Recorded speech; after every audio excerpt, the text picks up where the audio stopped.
Impressionante, não paramos de dar entrevistas, né? Inclusive para a imprensa internacional. Para a imprensa Grêmio também. E para a imprensa Grêmio também. É impressionante. E foi uma paixão assim, meio que... Realmente, não gosto dessa expressão, mas ela foi a primeira escutada. Né? Foi. Paixão, a primeira ouvida. Foi incrível, incrível. Assim, nossa história já é um assunto nas praças da cidade. Nacional. Nos grupos de WhatsApp. Né? Eu peguei um táxi agora. Eu peguei um Uber agora e o cara perguntou: tu é o cara que faz Nós na História? Deu sim. É isso aí. As pessoas, a gente chega nos lugares e as pessoas nos dão uma corda com um nó pra gente desatar. Né? Virou um símbolo assim, de design, né, da situação, uma coisa incrível. Eu que não sei nem dar nó, como é que eu vou fazer para desatar um, né, cara? Aprendi a amarrar sapato com 12 anos. Juro que é verdade. É verdade que eu já tenho teu sapato várias vezes, Peninha. É verdade. É verdade, me ajoelhei na tua frente, né, pelo teu conhecimento, né, e como se fosse se fosse um rei e atava o teu tênis. Era incrível. Mas garanto que tu jamais fez isso com o Davi Coimbra. Não, com o Davi não. O Davi pede para eu lustrar as botas dele. É isso que o Davi pede. Davi, como é que tá? Convidado especial de hoje, como é que tá, cara? Tudo bem. Honrado com essas ilustres figuras que estão aqui nessa sala virtual junto comigo. A gente grava pelo Zoom, né? Em um dia da semana, é uma gravação, você não vai ver nunca ao vivo esse programa aqui. E a gente tem a parceria da KTO, porque depois a gente explica melhor porque que a KTO está com a gente aqui, que ela faz uma pergunta bem interessante. Ela provoca algo interessante aqui no nosso debate. Mas estamos aqui com o Peninha e com o Arthur Gubert. Eu sou o Luciano Potter, bom dia, boa tarde, boa noite para você. Nós somos o Nós na História, ele é um programa de vídeo, se você está escutando, e se você está nos assistindo, também é um produto de podcast, né? Que está espalhado aí pelas principais plataformas do mundo de podcast, e a gente tem uma provocação, a gente parte de algo e a gente mais ou menos tem uma trilha, que mais ou menos foi o que aconteceu lá em 1900 e... Quando? Ele não fez nem a lição de casa. 1800 Não. A expedição. 1912, 14. 12, né? Que os caras não sabiam que eles enfrentariam, né? Não sabiam que enfrentariam. Quem são os caras e por que o Davi está aqui com a gente, Peninha? Por favor. Quem são esses caras? O Davi está aqui com a gente porque na coluna dele de 0 Hora, o jornal que ninguém lê e ninguém se interessa, ele, obliterado pela beleza física de uma jornalista da qual ele gostaria de se aproximar, a Candice Millar, deve ser, se for francesa, mas acho que é Miller, não sei. Acho que é Miller. Premiadíssima, linda, envolvente, apaixonante e mal intencionada, muito provavelmente, que escreve bem, mas pensa mal, escreveu um livro chamado O Rio da Dúvida, sobre a extraordinária viagem do Rondon, no qual, feito um parasita, um dos piores presidentes da história da humanidade, Theodore Roosevelt, juntou-se a ele, feito o parasita que ele é. Isso redundou numa série que está na HBO, eu acho. HBO. O amigo Bruno Barreto, como eu sou muito amigo dele, eu não vou poder dizer que a série é uma porcaria, então vai ser muito boa a série. Não é... Bom, depois falamos da série. O fato é que teve essa viagem extraordinária do Rondon, né, que é uma das maiores figuras da história do Brasil, tão desconhecida pelo Brasil. As pessoas sabem o nome, falam lá, papapá. Veio ao Brasil depois de ter sofrido uma derrota eleitoral, graças a Deus, porque ele só piorou o mundo, né, e pioraria mais se virasse presidente pela 3ª vez nos Estados Unidos, e supostamente veio curar as dores da derrota, fazendo um convescote no desconhecido, junto com o Rondon, em busca do tal Rio da Dúvida. E essa Candice Miller, que é da National Geographic, é brilhante, escreve bem, mas deve ser do Trump, deve ser trumpista. Procurei isso, Peninha. Eu procurei alguma citação dela a Trump, não pelo menos nas redes sociais não encontrei. E textos dela, assim, aparentemente ela passou à margem, né? Mas o Ted Roosevelt era republicano também, assim como o Trump. Que era diferente, né, naquela época, né? E depois progressista, né? Foi quando ele perdeu Ele criou o Partido Progressista. E aí vamos dar a palavra para o nosso convidado, só vou terminar essa breve introdução. E aí o Davi Coimbra, que é um homem de letras, pode-se dizer o que quiser do Davi Coimbra, e a maior parte das coisas que se diz está correta, especialmente as críticas depreciativas que se fazem a ele. Mas não se pode tirar dele o mérito. Aliás, não se pode tirar também do Theodore Roosevelt, né, que era um letrado. Né? O Theodore Roosevelt era um mal-intencionado e um horroroso, mas era letrado, leu muito. Leu muito. Uma vez ele leu 40 horas ininterruptas Tolstói, né? Sem dormir. Que saco. E aí... Sem nenhuma ereção. Sem nenhuma ereção. E aí o Davi Coimbra é um letrado, então ele viu essa série, mas ele, corretamente, de certa forma, diz que melhor do que a série é o livro da Candice Millard. Que realmente é extraordinariamente bem escrito. Porém, agora que eu quero saber se o Davi Coimbra caiu no canto da sereia, porque a mina realmente, agora sem piada, ela é sem sexismo. Eu sou uma pessoa sexista, mas parece que não pode mais ser, então aqui no programa eu direi que eu não sou. Mas agora, de fato, sem piada, é uma mulher muito bonita, atraente, e uma coisa que deve dar uma inveja enorme no Davi Coimbra, e certamente dá em mim, isso não é piada, é que ela nasceu em 1967, e qualquer pessoa mais moça que eu, que escreve melhor que eu, que aliás são dezenas de centenas de milhares, né, me deixa meio perturbado, porque, cara, a mina nasceu em 67, agora sem piada, né, e escreveu esse livro que tem um lado, assim, que é um livro de fôlego, né, eu discordo muito, muito do livro, mas não se pode dizer que o livro não é bem escrito. E agora a palavra com Davi Coimbra, que vai defender não apenas a beleza e a inteligência de Candice Millard, mas provavelmente, como é um conservador, como ele é do Tea Party. Ele morou lá em Boston e ele é do Tea Party. Foi maltratado em Boston. Ele foi maltratado em Boston. Maltratado e mesmo assim... Por suas ideias. Síndrome de Estocolmo. Por ter sido maltratado em Boston, ele introjetou o que os bostonians têm de pior. Né? E aí ele hoje são democratas. São democratas os bostonians. São, mas tu foi maltratado pelos republicanos, os bostonians. E aí tu te juntou a eles em vez... Davi Coimbra, defende a tua tese, Davi Coimbra. Não, eu sei, tu deve estar dizendo a propósito do Roosevelt, porque ela claramente, assim, ela enaltece o Roosevelt, né? Exatamente. Nesse livro, né? Tu tá falando do Roosevelt, digamos assim, da parte imperialista, colonialista dele, que era a política do Big Stick, né? Que era vergonhosa. Porrete, né? Fala macio, mas carregue sempre um porrete junto. Isso, ele tinha essa política, né? No entanto, ele era um cara inegavelmente corajoso, assim, ele enfrentou, por exemplo, os grandes magnatas, sabe aquele livro que o Ivan, Os Magnatas. Os Magnatas, é muito bom o livro. Sim. Ele enfrentou esses caras, esses grandes... Enfrentou o Mordor, enfrentou o Carnegie, enfrentou. Chamados barões ladrões dos Estados Unidos. Sim. Né? Que queriam os monopólios, os grandes monopólios, ele quebrou os monopólios. Sim. Né? Isso foi uma coisa positiva, mas ele foi realmente um jeito polêmico, absolutamente imperialista, ele intervinha e ele dizia que a América Latina, aliás, era para os americanos, para os Estados Unidos. Os Estados Unidos. Exatamente. Mas ele foi talvez o primeiro dos presidentes americanos a ter esse sentimento americanista, tipo exportação, assim, né? É que nos Estados Unidos sempre teve um debate sobre se os Estados Unidos deveriam... O Jefferson, por exemplo, dizia que... Isso. Os Estados Unidos se fechar ou se abrir. Né? Tinha que se fechar, ficar entre eles. E havia outros que diziam que não, que os Estados Unidos tinham que intervir o mundo afora. E ele interviu, né? A vocação manifesta dos Estados Unidos, né? Aquela coisa toda. Sim. Né? Então, o Roosevelt e o Penitent, em 1913, ele perde... Ele rompe, ele era republicano, e ele perdeu a indicação no Partido Republicano. Né, e aí criou o seu próprio partido, o Progressista. Que acabou dividindo o voto republicano e perdeu o Woodrow. Neste exato momento, Davi, só para a gente colocar um time marking aqui importante, a primeira coisa é que os nomes mudam de sentido e os partidos americanos mudaram também, né?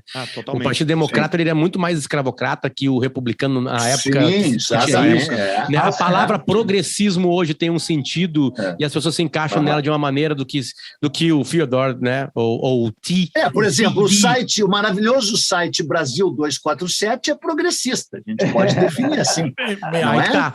Mas assim, que tem um fenômeno que está acontecendo e aparentemente vai acontecer aqui no Brasil. Nós estamos vivendo já a eleição de 2022 desde que acabou a de 2018, né? Sempre politizando.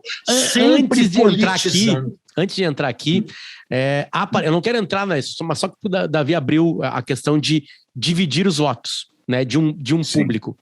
A notícia de agora há pouquinho foi que Sérgio Moro concorrerá em 2022. Já temos candidato, hein, pessoal? Isso é... Faz um corte. Isso é péssimo para Jair Messias. Isso é péssimo para ele. Ele tira votos do... Então, se é péssimo para ele, é bom para nós.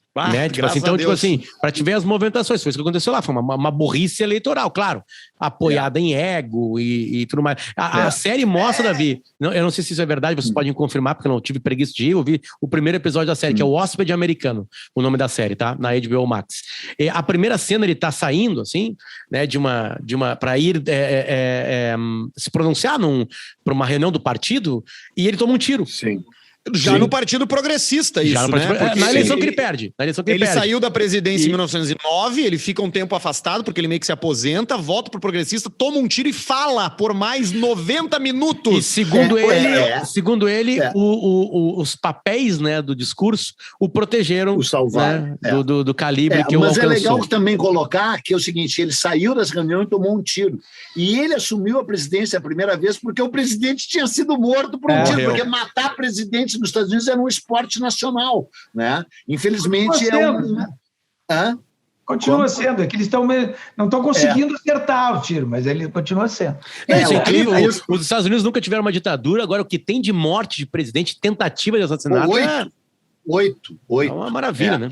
E aí, só um parênteses, não é esse o assunto, mas algum dia a gente tem que fazer um episódio sobre a morte do Lincoln, né? Porque vocês sabem quem matou o Lincoln? John Wilkes. Quem matou o Lincoln? Sim, que era o Tarcísio Meira. Era o Tony Ramos. Ele foi morto pelo ator mais famoso dos Estados Unidos. O cara era o Tony Ramos, com o mesmo tipo de pelo. E o cara matou ele no teatro, matou ele no camarim, e aí saltou do camarim para o palco, inclusive quebrou a perna com esse salto, o tornozelo, e por isso que ele foi pego, porque ele estava com o tornozelo quebrado, e aí ele gritou, matei o cara no palco! O Tarcísio Meira, o Tony Ramos. Mas assim, para resgatar o fio do Davi e me colocar ao lado dele, não na defesa do Roosevelt, mas na ressalva das coisas positivas, ou no mínimo legados dele, ele tem duas coisas, cara, muito interessantes. Uma que é o lance de ter meio que... vai falar dos parques. Vai falar dos parques. Não vou falar dos parques, vou falar da reunião parque que teve... é coisa de maconheiro. Entre os russos e os japoneses, onde ele ajuda a encerrar a guerra sino-russa e ganha... o prêmio Nobel. O prêmio Nobel, o primeiro presidente. E outra coisa que ele fez, que pouquíssima gente sabe também, cara, ele é o responsável por melhorar o consumo da carne nos Estados Unidos. Ele criou normas e leis que colocaram ali, proteções. Ele foi o presidente que inventou a defesa do consumidor. O cara comia carne podre, cara, e o cara deu um jeito de resolver essa parada. Além da questão de ter peitado também as grandes corporações, ele era um machão, velho. Ele era Rough Rider. Ele subiu as montanhas de San Juan com uma faca no meio dos dentes e encarou os espanhóis, velho. Isso é mérito também, pô. Então, olha aqui. É triste fazer programa com gente ignorante, né? Porque os caras imprima-se a lenda, daí o cara lê a lenda, entendeu? Ele lê a lenda. Ele lê a lenda e daí ele vem no ouvido dos leitores com a lenda. Falando sério, eu vou indicar, sem piada agora é verdadeiro. Eu vou indicar um só livro para vocês, para o resto da vida. O Davi já foi muito marcado por um livro desse mesmo autor. Qualquer pessoa que leu esse livro específico desse autor, que não é o livro que eu vou falar, foi para o resto da vida marcado por ele. Tanto é que eu fui aos Estados Unidos em 1978 para conhecer o autor. Bati na porta da Universidade do Texas, em Austin, com um cabelo desse tamanho e com uma aura de fumaça em torno de mim, e disse: eu preciso conhecer o professor Dee Brown. O professor Dee Brown escreveu Bury My Heart at Wounded Knee, Enterre meu coração na curva do rio, um livro que muda a vida de todas as pessoas que o leram, e não muda necessariamente para melhor, porque é um livro que traz uma sombra no teu coração da qual tu nunca mais te livra, né, Davi? Nunca mais, porque o jeito que os americanos destruíram as suas nações indígenas, os tratados rompidos, as sacanagens gigantescas são incríveis. Eu tenho todos os livros do Dee Brown, inclusive autografados alguns. Tá? O Dee Brown escreveu um outro livro, que é esse que eu quero falar, que saiu no Brasil, que em inglês se chama The American West, e que no Brasil se chama O Faroeste. Tem aqui ele. Exatamente.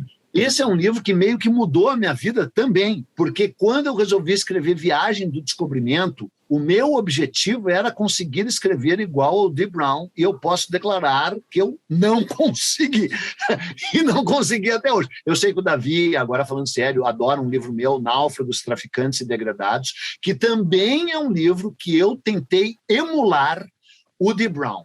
Não é possível para mim. A parte que eu não sou historiador, né, e ele ainda pesquisa documentos originais, mas nem como escritor eu conseguiria. Ele escreveu. Tu conheceu ele lá na Universidade do Texas? Conheci ele pessoalmente, Eu não quero ficar me exibindo aqui, porque eu conheci pessoalmente o Bruno Barreto, que fez a série, eu conheci pessoalmente o Aidan Quinn, que é o Theodore Roosevelt, eu sou amigo do Chico Dias, mas eu não quero humilhar vocês, entendeu? Porque senão é muita discrepância de conhecimento, de vivência, de vida, e eu, acima de tudo, a pedra angular do meu conhecimento é a modéstia. É que tu é mais velho que nós três, né, Peninha? Tu já viveu mais. Eu posso ainda conhecer pessoas. Tu tem pouco tempo. Pode. A Kelly Matos, que tu já conhece, o Davi, quando tu conheces esse pessoal. Tu também conhece algumas pessoas que tu não bota na lista agora aqui. Pessoas desagradáveis. Mas a Kelly não é, o Davi não é. Né? E tu precisa de mim, que é pior. Tu estás no momento da vida que tu precisas de mim e do Arthur. Precisa ficar claro para os nossos ouvintes que tu me pagas para fazer isso, ao contrário Eu não. Nós, na História Corporation. Corporation, que é Eireli. KTO, KTO. A KTO tá com a gente. Daqui a pouquinho vem a KTO. A KTO é só a primeira, tem uma listinha já enrolando. Qual é a chance de tu se eleger presidente na terceira tentativa? Alguém já conseguiu se eleger? Essa é a nossa quiz de hoje para a KTO. O Fidel Castro, né? Fidel Castro se elegeu várias vezes. Mais de 3. O sobrinho dele se elegeu 4 vezes. O Franklin Delano, que esse era bom, né? Mas só para encerrar, falando sério, juro que eu não vou. Você estava falando do Dee Brown e o Faroeste. Esse livro, O Faroeste, o primeiro capítulo é sobre o Cabeça de Vaca, como o primeiro branco que chegou no oeste americano. É um capítulo já fascinante, porque, na verdade, não é sobre o Cabeça de Vaca. É sobre um cara chamado Stephen the Black. Era o Stebanico. Era um escravo mouro negro que tinha sido capturado no Marrocos e que fazia parte da expedição e que veio a se tornar o primeiro negro a percorrer os Estados Unidos. O primeiro capítulo é esse cara. O último capítulo é o Ted Roosevelt. E como o nosso amigo Davi tem o livro aí, e como você que está nos ouvindo, e vocês dois, Arthur e Luciano, vão ouvir, eu gostaria que vocês lessem esse livro, que é fascinante, e lessem o que o Dee Brown diz do Theodore Roosevelt, e que foi o que virou a minha pedra angular, porque eu amo o Dee Brown. Ele destrói o Ted Roosevelt, mas ele arrasa, ele pisoteia, ele cospe, ele vomita.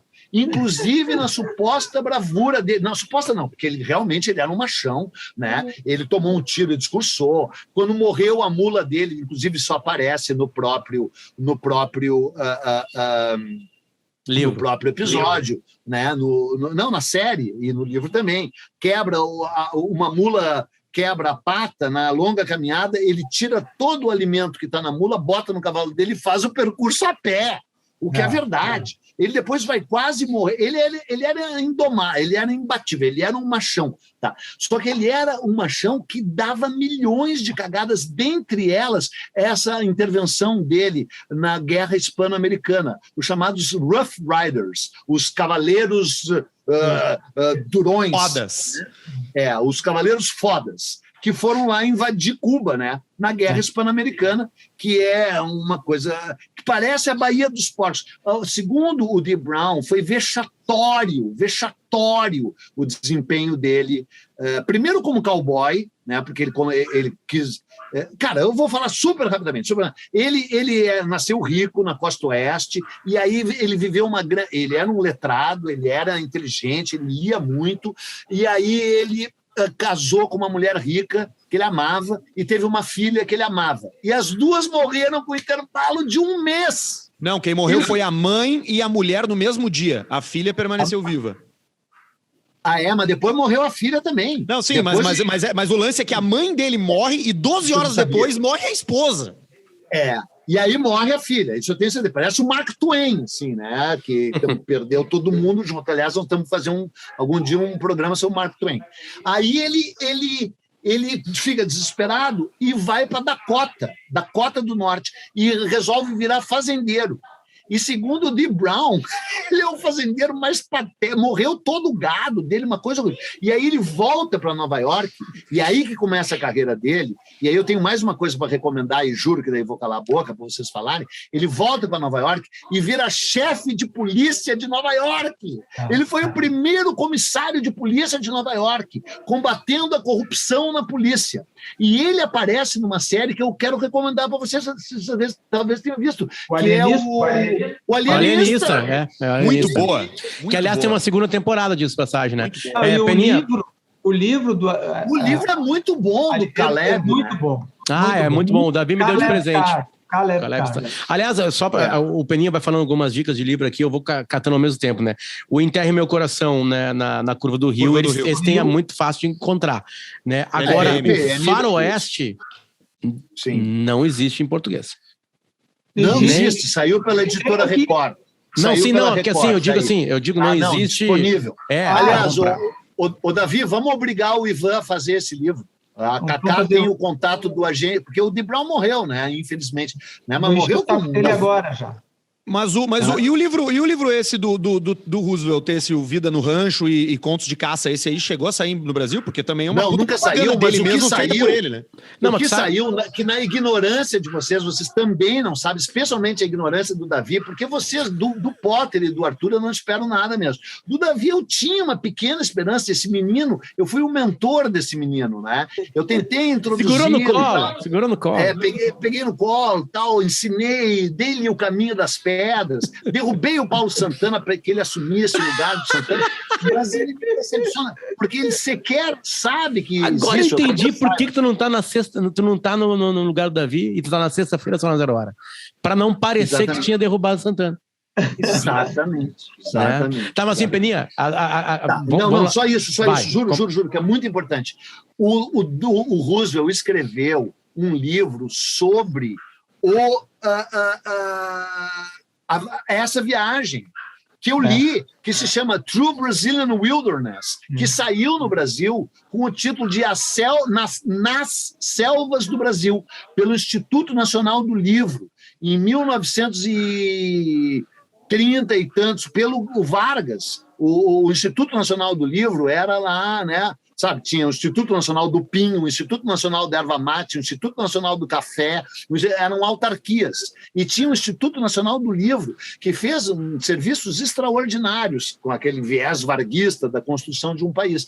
E aí publicou o livro. É difícil de encontrar, mas você sabe aquela editora Ubu? É uma editora, eu adoro, Ubu, que era um desdobramento da Kozak Naif.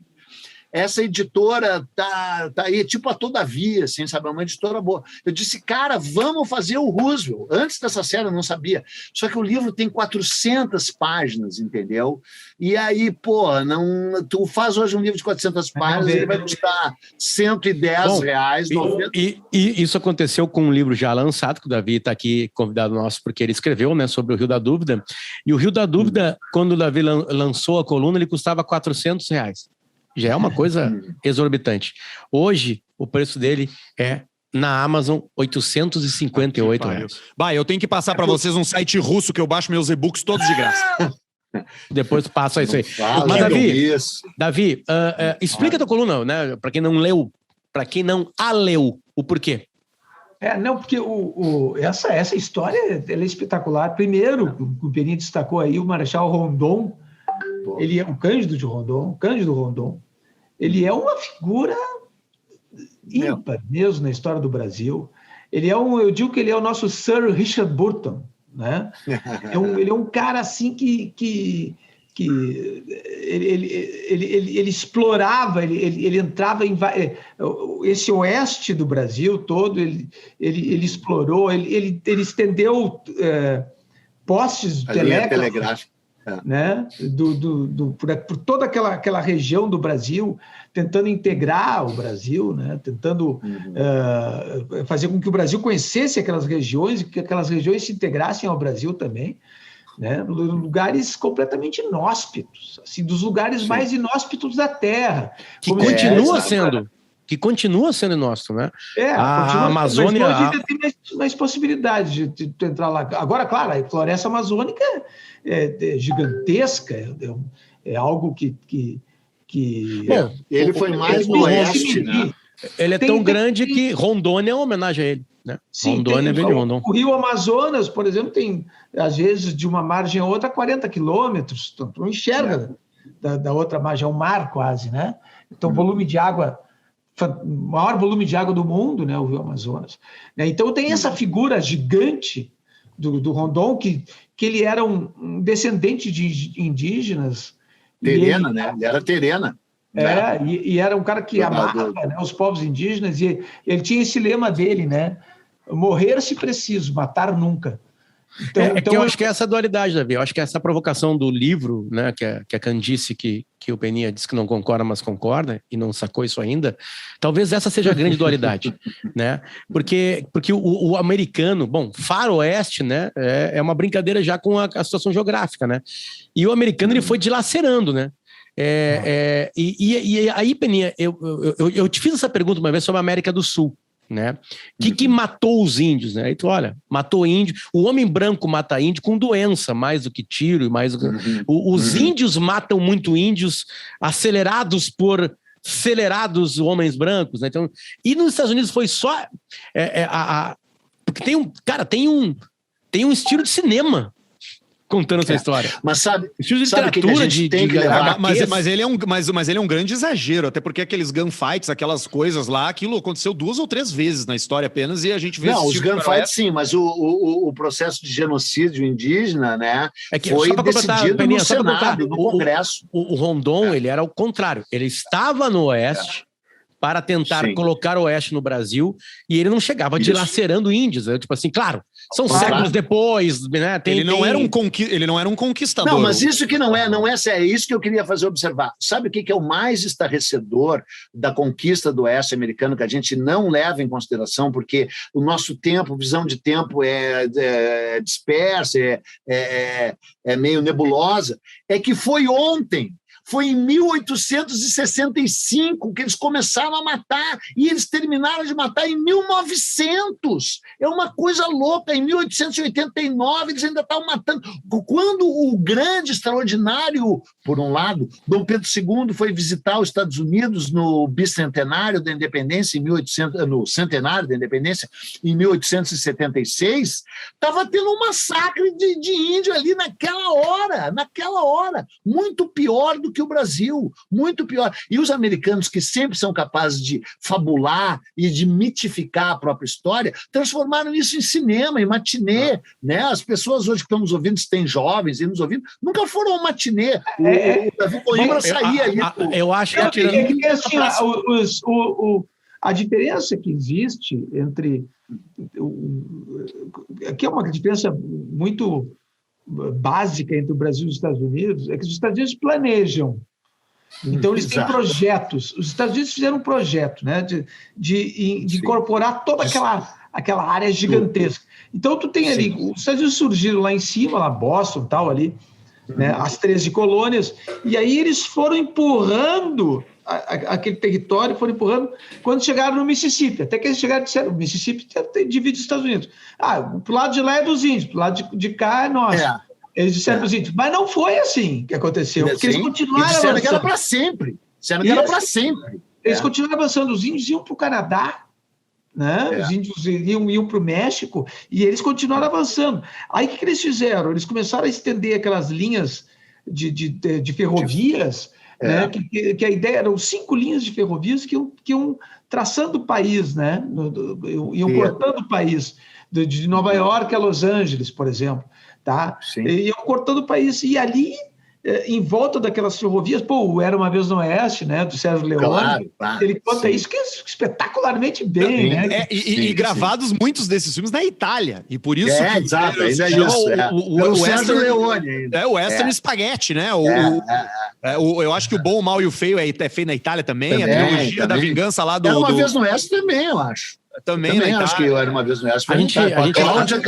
O maior compositor, o de Western, italiano também, que é o Ennio Morricone, aquele lá. Então, tipo assim, um produto completamente fake, né, cara? As crianças, eu acho que o Peninha e o Davi tiveram esse sentimento, não sei se o Arthur teve, né? A gente tinha, quando criança, medo de índio. Os Estados Unidos conseguiu eu lembro o Forte Apache é um grande exemplo. Eu tive o Forte Apache, tu se protegendo de índios. Custa. Isso. Vocês sabem quanto é que custa no eBay um Forte Apache original, né? Confere aí pra tu ver. Custa $3 mil, $4 mil o Forte Apache original. Eu tenho o meu ainda lá. Então, o meu irmão tomou o meu. O meu irmão, eu gostaria de deixar registrado, o meu irmão me roubou tudo na vida. Não, esse é novo. O original é caro. O legal é original. Ontem eu fui no supermercado, estão vendendo uma versão moderna do meu primeiro Gradiente agora, onde não tem um toca-fita e sim uma entrada USB. Mas isso dos caras do leste ir empurrando aquela fronteira, empurrando. E o seguinte, os americanos, eles são os ingleses, né? Que é o povo... São os irlandeses bêbados. É que junto com os alemães é o povo mais bélico do mundo. Conquistadores, os caras que vão para cima, que destroem os povos que lhe fazem oposição. E é isso que eles fizeram. Eles foram empurrando aqueles caras. Claro que, por exemplo, nos filmes a gente vê ali os índios às vezes fazendo atrocidades, claro que faziam isso. Os caras estavam na terra deles, né? Mas as atrocidades, sabe, o scalp, tudo, torturas, os índios aprenderam com os espanhóis, né? Foi porque os primeiros brancos que entraram em choque com esses índios do oeste foram os espanhóis vindo ali do reino da Nova Espanha, que é o México, né? O Cabeça de Vaca, que esse não era conquistador, mas o Panfilho de Narváez, o Coronado, o Francisco de Soto, o Juan Ponce de León, todos esses caras partindo do México, né, enfrentaram esses índios, descobriram a fonte da juventude. A fonte da juventude. E aí torturaram os índios, escalpelavam e cortavam as pálpebras e amarravam com cordas de couro molhada que daí iam ressecando, né? Então os índios aprenderam comprovadamente, os Apache, os Sioux, né, aprenderam essas formas de tortura que depois aplicaram em branquela anglófilo com os espanhóis, com o belo e maravilhoso povo espanhol. A gente não conversou sobre isso. Teve um time americano muito grande, né, uma franquia americana muito grande de futebol americano, que mudou o nome, né? O time de Washington era o Washington Redskins, né? E foi mudado pelas novas regras de padrão de comportamento humano, né? De que seria... Aliás, é do Ted Roosevelt a iniciativa de equipar os jogadores de futebol americano, cara. Porque os caras morriam, velho. Morria 50, 60 jogadores de futebol americanos por ano por concussões, por hemorragia. E ele que meteu o capacete, ombreira e peiteira nos caras lá, cara. Ou seja, é um bunda mole. É um bunda provando a minha tese do The Brown. É um bunda mole. Porque se ele fosse homem mesmo, se ele fosse Rough Rider, ele jogaria o futebol americano nus. Ó, eu achei o Faroeste, o livro aqui, tá? Em inglês, da American West. Tá aqui. É maravilhoso. Em inglês, e ele custa R$ 99,48 na Amazon. Vale cada centavo. Vale cada centavo. Então, outra coisa que a gente tinha que falar, o Rondon ganhou recentemente uma biografia do Larry Hawthorne, né? Que era aquele correspondente do New York Times no Rio de Janeiro, e o Davi Coimbra soprou para ele duas coisas. Primeiro, que o Davi Coimbra falou para ele que o Lula era um cachaceiro, e aí o Larry Hawthorne não checou a informação e publicou, e depois o Davi Coimbra soprou para ele que a garota de Ipanema tinha engordado e mandou uma foto comprovando. Só que era uma garota tcheca, não é? Vocês lembram? Falando sério. Garotas tchecas. Garotas tchecas. Ele passou por essas duas histórias mesmo, né? O New York Times pediu desculpas. O New York Times, por causa da primeira matéria, não. A primeira matéria tem uma discussão sobre liberdade, porque o Lula ficou puto e mandou ele embora do país. E aí, como ameaçou assim? Mandar. Não mandou. Mas sim, ameaçou. Mas, tipo assim, ameaçou deportar, né, não deportou. Tem presidente que ameaça coisa todo dia. Né? Tipo assim, então só estamos relembrando uma ameaça, né? Porque o cara escreveu uma coisa que não concordava e que estava errada, conforme o Lula, né? E nas garotas tchecas, não. Teve um pedido de desculpa formal do New York Times pelo erro na escolha da foto. Né? Para quem não sabe, vamos contextualizar. O Larry Hawthorne foi um grande correspondente do New York Times no Brasil, tão grande que deu uma página inteira para Eduardo Bueno no New York Times, que é o que me diferencia de vocês, porque quem é que ganhou a página inteira no New York Times? O Jack Kerouac, quando lançou On the Road, daí ficou famoso. O Bob Dylan, no seu primeiro show, ganhou uma crônica no New York Times, ficou famoso. E o Eduardo Bueno, que ganhou uma página, não aconteceu nada com ele depois disso. Aconteceu sim, tu tá agora aqui, cara. O New York Times também pediu desculpa por essa página inteira, Eduardo Bueno. Também pediu desculpa por isso. Na verdade, não foi uma página inteira, foi uma página inteira para os 500 anos do Brasil. E aí, nessa página, tinha grande destaque o meu livro, que ele tinha adorado. E aí, ele se meteu em duas confusões. Primeiro, ele escreveu que o Lula era cachaceiro e que, até aí tudo bem, porque o Lula realmente gosta de cachaça, mas ele falou que isso prejudicava o governo dele, que havia reuniões em que ele estava visivelmente alcoolizado, ia bêbado, que é uma inverdade, ou no mínimo uma meia-verdade, porque tu pode dizer o que quiser do Lula e do governo dele, menos que a bebedeira prejudicou, né? Até porque ele fez aquilo de cara limpa mesmo, tudo que ele fez, né? E para o bem e para o mal. E a segunda coisa que foi vexatória foi que ele publicou uma foto, que não era dele, mas ele que editava, né, que ele era um editor sênior, de umas... Não pode mais dizer gorda, mas eu vou dizer... Pode sim.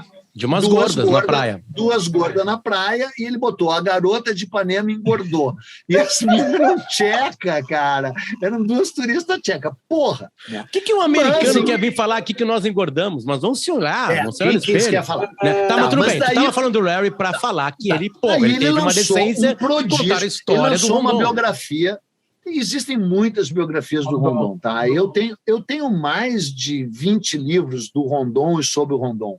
Eu tenho, inclusive, raridades dessa e das expedições anteriores do Rondon, né? E tem o livro lá daquele Amílcar Botelho, que é o coronel que acompanhou ele, tem o livro da filha dele, e tem o livro clássico da Esther Viveiros, que é a grande... Bota aí Esther Viveiros Rondon para tu ver aí, não deve ter mais, deve custar R$1.000, é um livro de quase 800 páginas. E aí o Larry Hawthorne, espertamente, no melhor sentido da palavra esperto, e aí é uma crítica direta ao Davi Coimbra, da mediocridade e da estreiteza de visão do Davi Coimbra, porque o Davi Coimbra, agora tudo isso foi piada, mas agora é verdade, Davi. O Davi é um cara... então, quanto custa? Porque foi reeditado. No estante virtual ele tá por 70 conto. Rondon conta que foi na reeditado. Amazon, R$65. Foi reeditado, então. Eu tenho a edição original que eu achei que... Agora, falando sério, por exemplo, se o Ivan Pinheiro Machado, que é o dono da LPM, fosse um cara esperto, ele pegava o Davi e dizia, Davi, tá aqui R$100 mil e 3 anos para tu escrever a biografia do Rondon.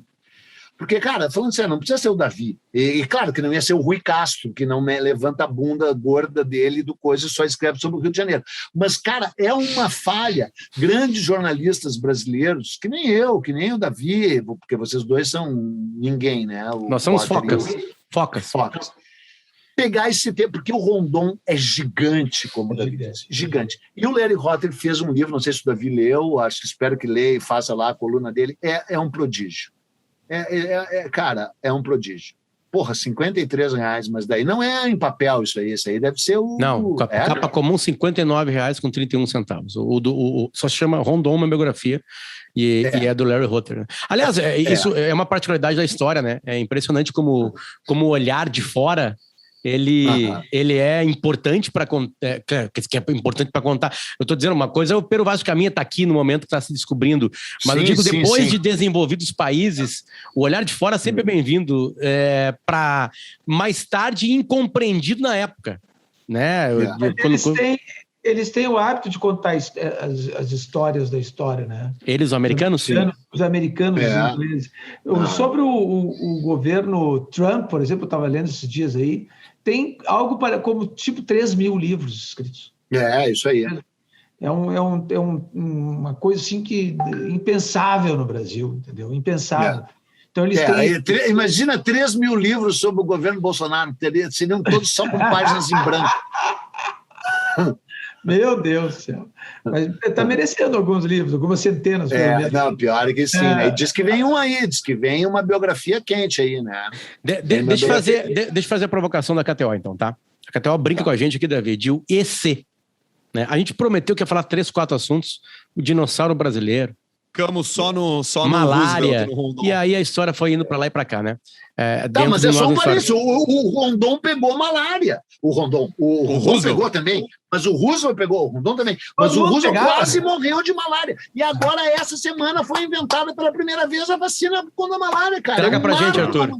Traga pra gente. A vacina contra a malária, que é mais ou menos, né? Quer dizer, é a vacina contra a malária, é lógico, e vai salvar milhões de milhões de vidas. Morrem 500 mil, 600 mil crianças por ano na África disso. Mas ela tem uma eficácia comprovada de 30% a 50% e são 4 ou 8 doses que tem que dar, né? Não é uma só. E ela também, o medo dos caras é que ela diminua o hábito de precaução, porque daí o cara começa a se vacinar e não preciso mais de mosquiteiro, não preciso mais evitar os lugares, mas sim, e ela não vai ser usada no Brasil, né? Apesar da gente estar falando aqui da viagem do Ted Roosevelt ao Brasil, junto com o Rondon, e como ele pegou malária e várias outras coisas, porque ele se fudeu nessa viagem aí do início ao fim, né? Mas ele morreu. Sim. Cirurgia. Não, ele não morreu porque ele é o fodão. Ele não morreu porque ele é o pica das galáxias. Foi picado por uma cobra que não atravessou o couro da bota, tal qual a bala que não atravessou os papéis do discurso. Ele quebrou o pé e teve uma cirurgia e pegou malária também. Que nesse livro da Candice Miller tem algo que é muito interessante no livro, que são as muito bem escrito, né? É muito bom as descrições sobre a selva amazônica, porque ela está contando a história e ela começa a contar sobre a Amazônia. As descrições são maravilhosas e ela conta histórias, ela vai contextualizando aquilo ali, contando as histórias da Amazônia, dos peixes da Amazônia, da natureza, das árvores, da luta, porque a Amazônia tem o seguinte: a Amazônia, ela não, as árvores da Amazônia não deixam entrar o sol na terra, né? No solo. Né? Elas ficam lutando pelo sol, então se elevam a 40 metros de altura, e aquelas copas todas se fecham. O dossel, né? Chama dossel. Dossel verde. Tem trepadeiras que sobem dos troncos daquelas árvores e também ficam buscando o sol, e todo aquele sol é aproveitado daquela coisa gigantesca, e lá embaixo é noite. Então, como não tem sol, tu não tem vegetação mediana ou pequena na Amazônia. Não existe. Não existe. Né? E ao mesmo tempo, isso é do caralho, porque Porque não pode dizer palavrão no podcast. Isso é do cacete, pode. Cacete não é, né, palavrão. Cacete pode. Não é mais. Cacete pode. Por exemplo, Cacete não tem árvores frutíferas, não tem, a não ser castanha, por exemplo, né? Porque as plantas, no objetivo de reprodução, né, elas evoluíram a ponto de fechar, como na castanha, de proteger a sua fruta com cascas e tal, que os caras não conseguiam abrir. Né? Para poder reproduzir. Então, a luta... Ela veio, né? Tu sabe, né? Ela veio para o Brasil, ela refez a viagem, como toda grande repórter. Né? Ela foi lá. Sim, ela foi paga pela National Geographic, o que facilita, né? Claro que tu não compra talento, né? Talento é uma coisa que tu tem ou tu não tem. Por exemplo, eu já paguei uma fortuna por Potter e não veio nada em troca, né? Mas Roberto Marinho fez a Globo com não sei quantos anos. 66. Sempre falou. O Henry Miller escreveu o primeiro livro com 41. Então, tô treinando. Eu tô acumulando. É o único grande. Eu tô acumulando. Assim, deixa eu fazer a provocação KTO, tá? Que é o EC. Isso. EC. E eu mudei. Vou pegar vocês de surpresa. Principalmente o Davi e o Peninha, até para não sair dessa dança aqui. Em cima disso, de que grandes histórias foram contadas pra gente num olhar estrangeiro, tá? Vamos ao começo do Brasil. E o primeiro documento do Brasil. E se Pero Vaz de Caminha não tivesse escrito? A carta do Pero Vaz de Caminha é sensacional. Sensacional. O Brasil, eu costumo dizer nas palestras. Não, fala tudo, David. Vai? Eu costumo dizer... O texto, a história que ele conta é maravilhosa. Isso eu sei. Costumo dizer a provocação é outra. Só uma colocação.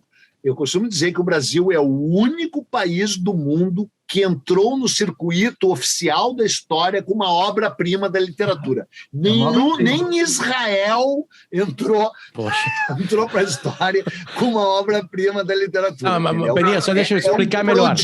Deixa eu explicar melhor, tá? É que assim, a KTO é um site de apostas e ela lida com probabilidades. Real Madrid e Getafe, o Getafe paga mais, porque é muito difícil o Getafe ganhar no Real Madrid. Né? Então, qual é a probabilidade nós temos... Se bem que eu e o Davi estávamos em Al Jazeera, em Dubai, quando o Al Jazeera quase ganhou do Real Madrid. Tu lembra? Quase deu. Mas assim, de verdade, a probabilidade do Brasil ser Brasil sem Pero Vaz de Caminha, o que mudaria isso? Ou não mudaria nada? Outro chegaria aqui e contaria isso, também com a mesma maestria. O que seria o Brasil sem esse primeiro livro dele? A pergunta é tão estúpida que eu vou deixar ver se o Davi consegue alguma resposta para isso. O fato é que assim, ó, a gente aprende na escola que o Pero Vaz de Caminha escreveu a carta sobre o descobrimento do Brasil e tal. Mas as crianças não leem a carta do Pero Vaz de Caminha. Sabe? As escolas não dão a carta do Pero Vaz de Caminha para que seja lida, e é maravilhoso. As histórias que são contadas são espetaculares. E ainda com sexo. Cara, os portugueses dançam com os índios. Dançam. É um troço assim, é lindo. Sim, o Diogo Dias, tu me ligou, lembra? Aquele dia tu me ligou do Diogo Dias e do irmão do Bartolomeu Dias, né? Os caras tocam um acordeão e o Diogo Dias dá chamava salto real, que é uma cambalhota, salto mortal, e os índios viram, até de gozo. E bastante DMT e bebida. O que eu digo a respeito disso é o seguinte, assim, nós temos várias, e o Peninha é um descobridor de veios de ouro, e por isso que ele, né, foi para uma reportagem do New York Times, né, dos veios de ouro que o Brasil tem e que o brasileiro não explora. Sim.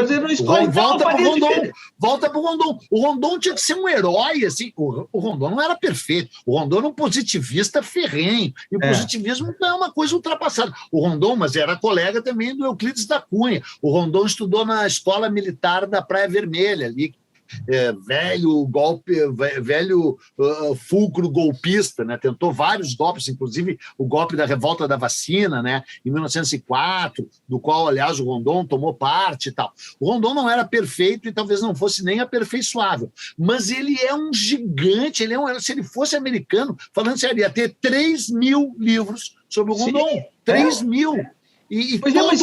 Então o Brasil tem tantas coisas maravilhosas que não são exploradas. A Candice Miller, ela trata o Rondon com o tamanho que ele tem no livro? Sim. Sim. Ela elogia o Rondon. Muito. Né? E o Roosevelt elogiava o Rondon. Dizia que ele era um dos grandes. O Roosevelt elogiava o Rondon, para tu ter uma ideia. O Roosevelt, ele não gostava de gente moreninha. Não? E tem tantas coisas. E tem tantas coisas do Brasil que a gente poderia levar. E a carta do Pero Vaz de Caminha, ela é completamente esquecida pelos brasileiros. Nem da menor bola. Ou seja, respondendo a pergunta, então. Não vai não. Foda-se a carta do Pero Vaz de Caminha. Respondendo a pergunta, é como se nunca houvesse sido escrita, pelo menos hoje. Só quem gosta o Davi e o Peninha. Mas aqui, assim, a resposta, algum outro escreveria, porque tu fez essa colocação, só que o que muito pouco gente sabe, é que a tendência de fazer o registro das viagens portuguesas por escrito, que quando o Caminha chega ao Brasil já está sendo dilapidado, requintado e experimentado pelos portugueses há cerca de 50 anos, tinha começado com um italiano. Os italianos foram contratados para criar a Marinha Portuguesa. A Marinharia Portuguesa foi criada a partir de 1317, por aí, por um almirante genovês chamado Peçanha, almirante Peçanha. Em 1317 ele começou a criar a Marinharia Portuguesa. E depois recebeu influência árabe, influência lá. Mas os italianos preponderaram ali. Tanto é que o Cristóvão Colombo, o genovês, as primeiras navegações dele foram sob bandeira portuguesa, né? Só que o primeiro cara que resolve escrever um diário de bordo circunstancioso, minucioso, detalhista, bem escrito, com quase um viés literário, é um cara chamado Alvise da Cadamosto. O Cadamosto, que escreveu em 1455 um diário que marcou a época total. Ele descreve os rinocerontes, descreve elefantes, descreve hipopótamo. A descrição dele do hipopótamo marcou a época. Disseram que era mentira, que não podia existir um hipopótamo. E ele viajando sob bandeira portuguesa, contratado pelo rei Afonso V, sei lá, não me lembro do rei. E aí, a partir do diário dele, é que o rei, que eu acho que é o Afonso V, determina que todas as expedições terão que ter diário de bordo. E é graças a isso que a gente tem o diário de bordo maravilhoso do Vasco da Gama, o diário de bordo maravilhoso do Cabral, que é do Caminha, vários diários de bordo. E horrivelmente, desesperadoramente, não temos o diário de bordo do Bartolomeu Dias, quando ele dobrou o Cabo da Boa Esperança em 1488, porque se perdeu. E tu não imagina o buraco que é essa perda desse diário. Não tem 1000 mistérios ainda hoje cercando o Bartolomeu Dias. Aí, nesse sentido, se não fosse o Caminha, outro cara teria escrito. Mas a tua pergunta correta da KTO, nosso maravilhoso patrocinador, seria o seguinte: e se os espanhóis tivessem descoberto o Brasil?